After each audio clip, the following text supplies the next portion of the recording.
जो घूमने गए थे उस पर निहत्थे बारिश कर दिया था। मोदी जी से भी मैं कहना चाह रहा हूँ कि मोदी जी राफेल को है ना साफ सुथरा करके मत रखिए, अब उसको पाकिस्तान को उड़ाइए। ये समय आ गया उड़ाने का। बांग्लादेश को उड़ाइए, पाकिस्तान को उड़ाइए, चाइना को उड़ाइए। आपके पास तो भारत का सबसे शक्तिशाली देश है तो भारत है, तो जिसका प्रधान है नरेंद्र मोदी दास।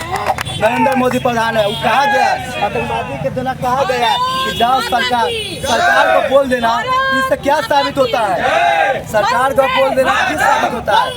मोदी किसी का बाप है, इसलिए उसको कहना पड़ा कि जाओ मोदी जी को कह देना। मोदी सबका बाप है, इसलिए उसको कहना पड़ा जाओ अपने सरकार को बोल देना। इसलिए सबको डर है मोदी से, लेकिन मोदी जी खामोश क्यों है? अभी वक्त है, राफेल को गिराइए, उसके पाकिस्तान के पूरा विनाश कर दीजिए पाकिस्तान। आज आक्रोश है और कैंडल मार्च शिवहर में आंखें नम है, क्या कहेंगे? देखिए, यह जो जघन्य अपराध है किसी खास समुदाय के विधर्मियों के द्वारा जो किया गया है, इसकी जितनी भी भर्त्सना किया जाए यह कम है। और भारत सरकार से हम लोग मांग कर रहे हैं इस श्रद्धांजलि सभा के माध्यम से कि पहलगांव के श्रद्धालुओं के हत्यारे को पकड़कर उनको फांसी दिया जाए, क्योंकि यह जो जघन्य हत्या हुआ है इसमें समुदाय पूछकर एक एक आदमी से पूछा गया है कि तुम हिंदू हो या मुसलमान। जो कहा है कि मैं हिंदू हूँ उसको मारा गया है, जाति नहीं पूछा गया है। इसलिए हम लोग बार बार हिंदू समाज से आग्रह करते हैं कि हिंदू समाज जाति पाति की विदाई करे और संगठित होकर अपनी एकजुटता दिखाए, क्योंकि यह जो समय चल रहा है यह निर्णायक समय है। यह धर्म युद्ध शुरू हो चुका है और हिंदुत्व की अस्मिता की लड़ाई है। इसलिए हम सभी हिंदुओं को जाति पाति भुलाकर आपस में संगठित होकर इन विधर्मियों को जवाब देना ही होगा। क्या नाम हुआ आपका? अशोक उपाध्याय, विभाग मंत्री, विश्व हिंदू परिषद। यह जो घटना हुई है पूरे देश के लिए शर्मनाक घटना है।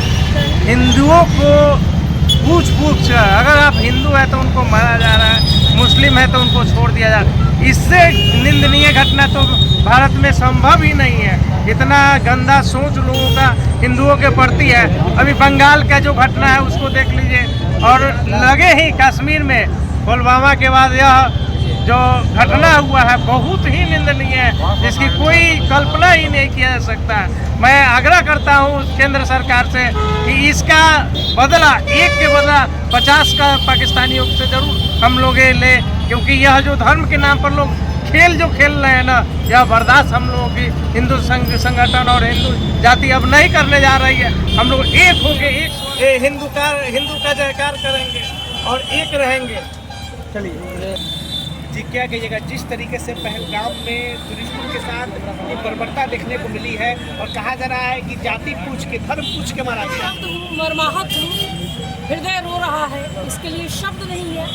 कड़ी से कड़ी भर्त्सना की जाए और याचना नहीं, अब रण होगा जीवन जय या की मरण होगा।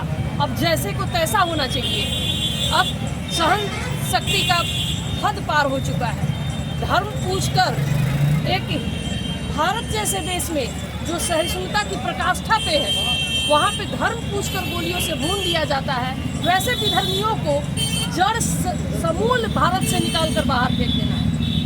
बोलने के लिए शब्द नहीं है, क्या बोले, आँख से आंसू आ जाएगा। जिस तरह हम लोग देखे जो दृश्य, हमको लगता है कि हम लोग रात भर सोए नहीं है। उनके तरफ से ये बयान आ रहा है जो आतंकवादियों की तरफ से कि जाओ तुम अपने सरकार को बोलना कि हाँ क्यों तुमको छोड़ दिए यार। इसलिए इस बेचारे का क्या कसूर था?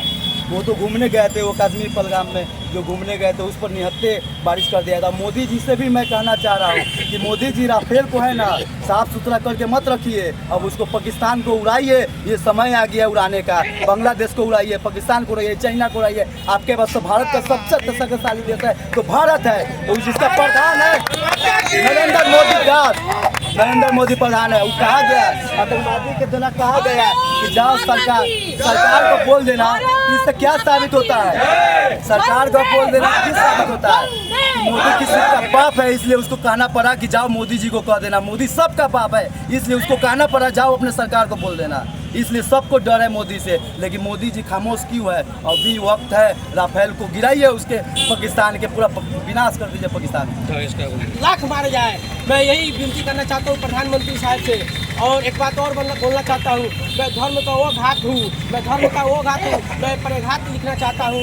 मैं हिंदू का वो हिंदुत्व हूँ जो हिंदुत्व की बात करना चाहता हूँ। बना हुई है, ये घटना है, इसकी जितना भर्त्सना किया जाए वह कम है, इसके लिए सब नहीं।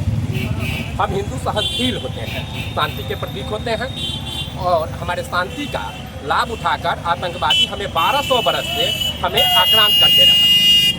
पृथ्वीराज चौहान हमारे अंतिम चक्रवर्ती सम्राट रहे, वह मोहम्मद गोरी को 17 बार माफ़ कर दिए, अरेस्ट कर करके 17 बार माफ़ कर दिए, और 18वां बार जब वह पृथ्वीराज चौहान को अरेस्ट करता है तो 1192 में उनकी हत्या कर दी जाती है। तो हमारे शांति का गलत लाभ उठाया, और हम ये कहेंगे हमारे महान चक्रवर्ती सम्राट पृथ्वीराज चौहान, जिनको हम बहुत आदर करते हैं, लेकिन आज इस अवसर पर हम उन्हें भी दोषी करार करते हैं कि वे अगर 17 बार माफ़ नहीं किए होते तो आक्रांता का हिम्मत नहीं होता भारत पर आक्रमण करने का।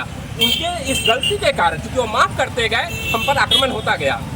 हम मोदी जी से आग्रह करेंगे, भारत के हिंदुओं से आग्रह करेंगे कि अब माफ़ी का समय नहीं रह गया, अब हमें